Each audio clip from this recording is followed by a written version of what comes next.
Hello, everybody. Got a couple of you on. If you wouldn't mind, as you get on there, if you would let me see your face. I can see who I'm talking to. Jennifer, be safe.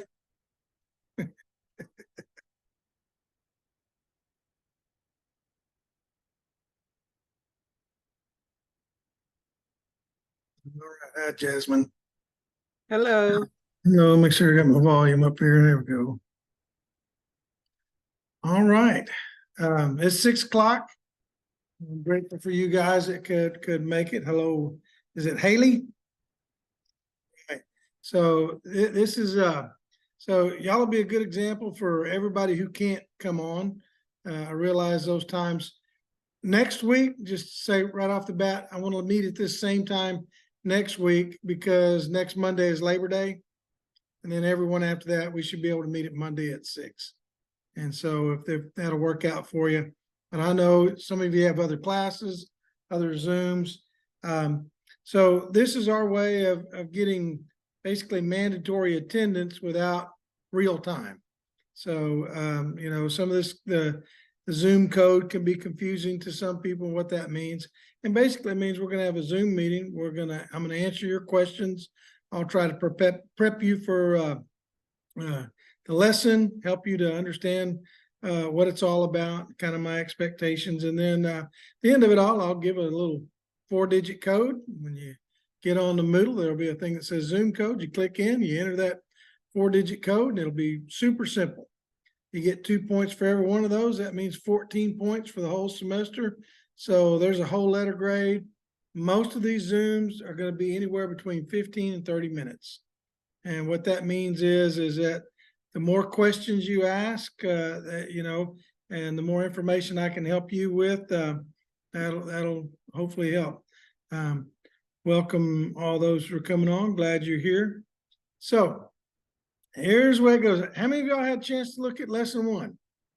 Just opened it up.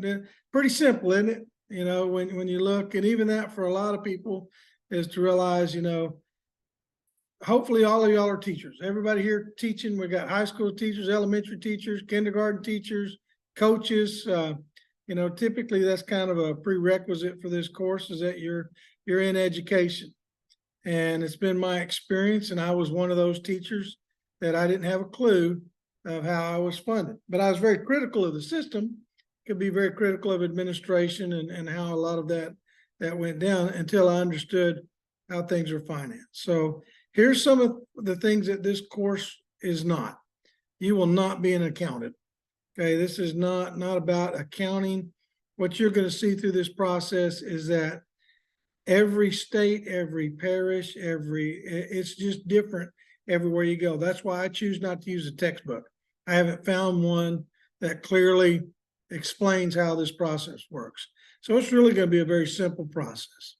We're going to start off with a very big, broad picture of, you know, how and why, you know, how the process is done. And by the majority, it's taxes, and predominantly property taxes. There's a few places out there that don't use the property tax. Any of y'all homeowners? If you're a homeowner, your school district thanks you. The nicer your home, the more taxes you pay, the more of that money goes to your school.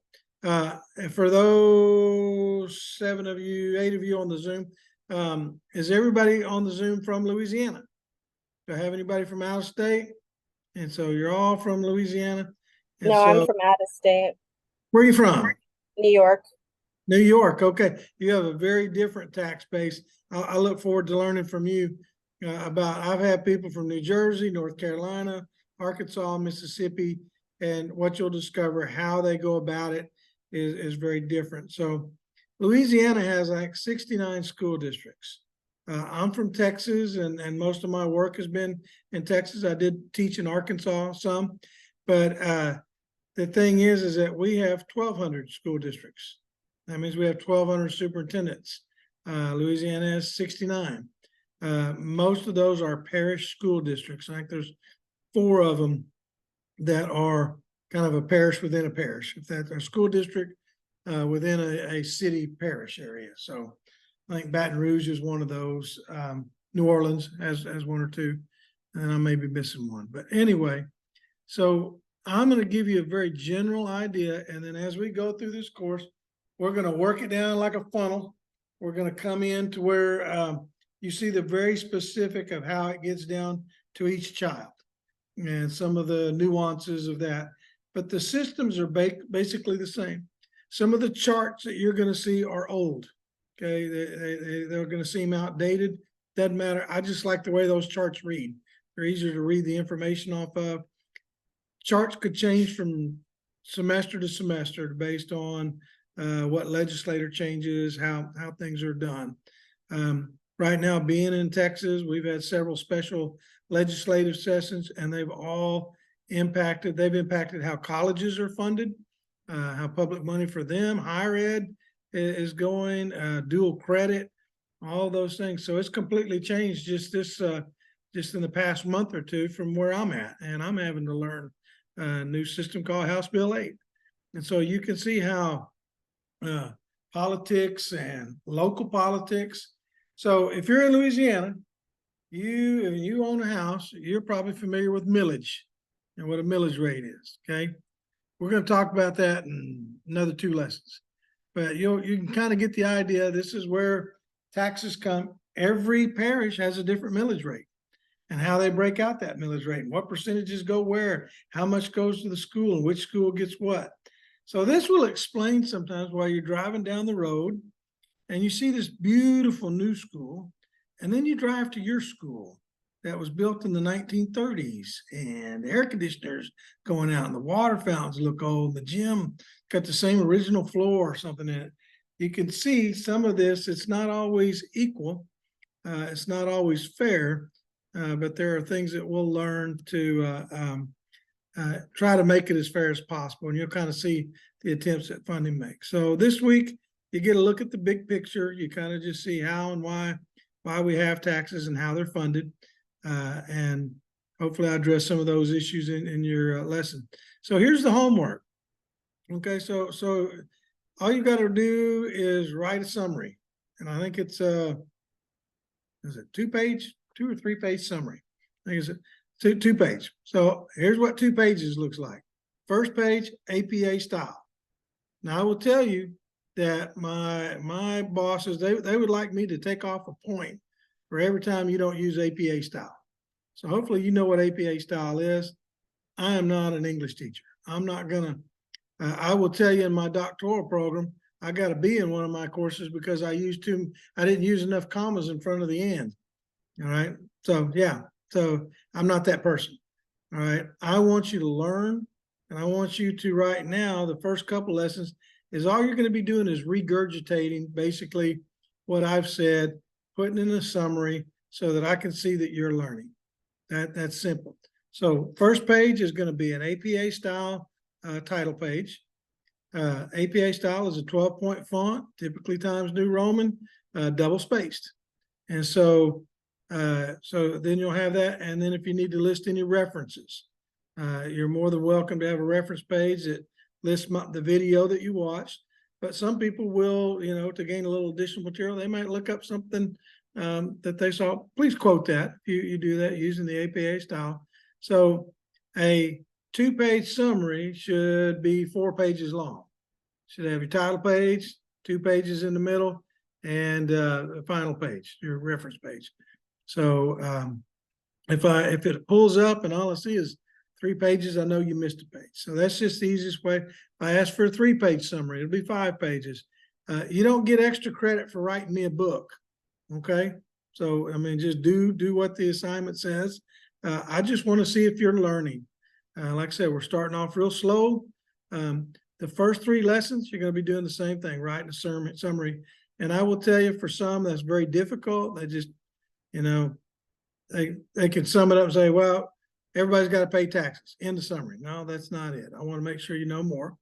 But same place, I've seen people write 8 pages And that's not what I'm asking for. I just want a summary, and then we'll get into some more specific lessons. So I'll tend to open up just the first week or two.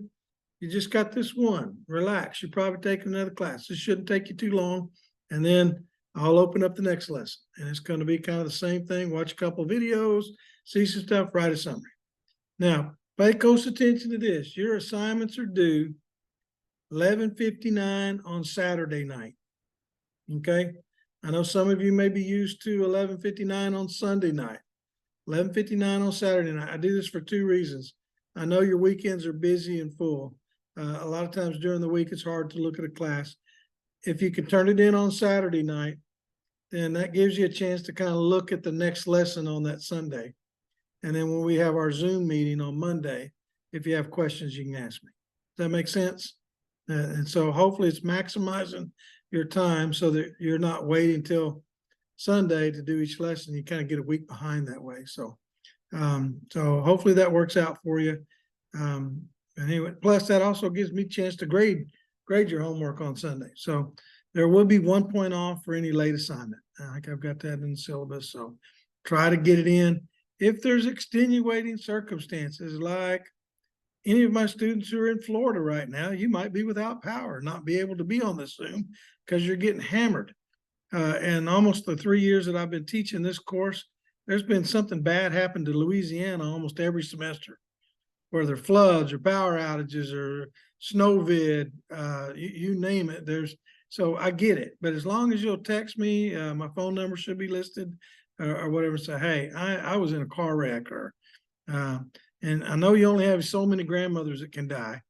Okay, I've had a few of those, but I'll work with you. Okay, I'll work with you. That we're humans. You have life, you have kids, and so I'll work with you. But just communicate with me. Let me know, and we'll see what we can make happen.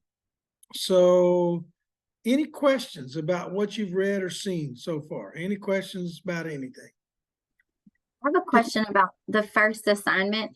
Because we have the summary and then you have us answering some questions about the charts. Yes. So can we do, if the way I started to set it up was the title page, summary, the questions, and then reference, can we do it like that? Yeah. On this one, and I'd forgotten about that. I usually review it right before I get online.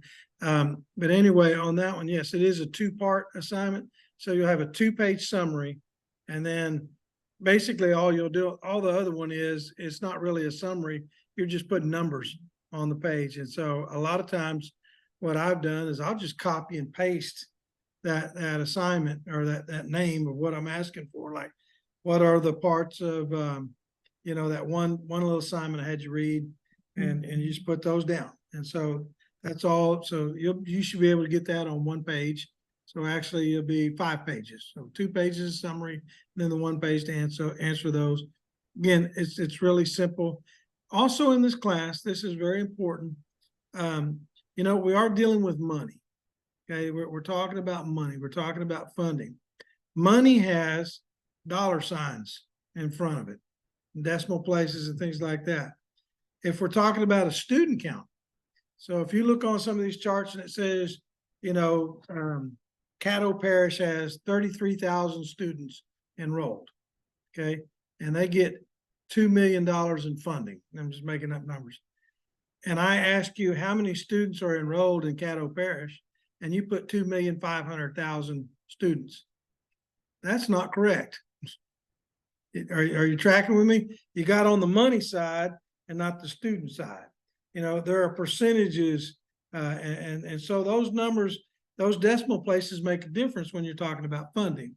And so, so when I look at something, they say student enrollment of Caddo Parish, and I get the money number and there's no dollar signs in front of it, I'll mark it wrong because I was asking for a student count, not a money count, and vice versa. So just pay attention to the details. And some of the stuff is so simple. And that's why I kind of forewarn you. It's not trick questions. It's not anything else. There's nothing there trying to trick you. It's just pay attention to the details, because if you ever do put in a budget and you get those decimal places off, those are expensive propositions So we're gonna help you learn. Hey, at the end of this thing, your final assignment, you get to be your principal of your own school.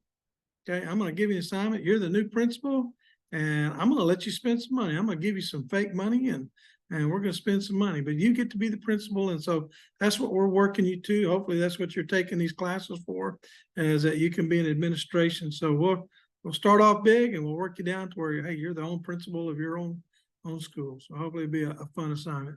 So, Beth, to answer your question, 2-page summary, 1 page to answer those 2 little blurbs I had you read. And so it should be pretty simple. Thank you for asking that question. Thank you. Any other questions? Sure? None? Y'all gonna be easy on me? It is the first lesson. All right. So y'all had a good day at school. Is everybody back in school? Everybody's back? All right. So here's the deal. So this is your Zoom code. It's gonna be real easy. 1, 2, 3, 4.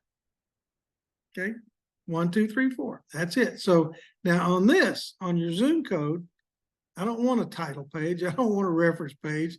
In fact, when you enter it into that Moodle, I'm fine if you just put, your name will come up and you can just put 1, 2, 3, 4 in that.